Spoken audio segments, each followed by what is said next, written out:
Казват, че името на Ада идва от нея. От Хел, дъщерята на Локи и Анграбода. Половината й лице било красиво, като лятна утрин, а другата бледа, посиняла като плът, която никога не е видяла слънце. Родена заедно с Фенрир и Йормунгандър, Хел била третото дете в едно древно пророчество, което Один чул с ужас. Пророчеството казало, че когато дойде краят, трите деца на Локи ще развалят реда, ще разрушат всичко. Дори самите мъртви ще се върнат от гроба.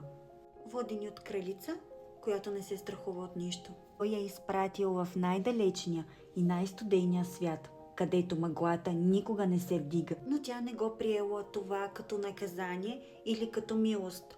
Приела го и като възможност. Хел изградила свое царство, подземен свят на забравените, дом на всички души, които не са почетени на бойното поле. Старците, които умират в леглото си, жените, които загиват от болест, хората, чието имена не се пеят в песните.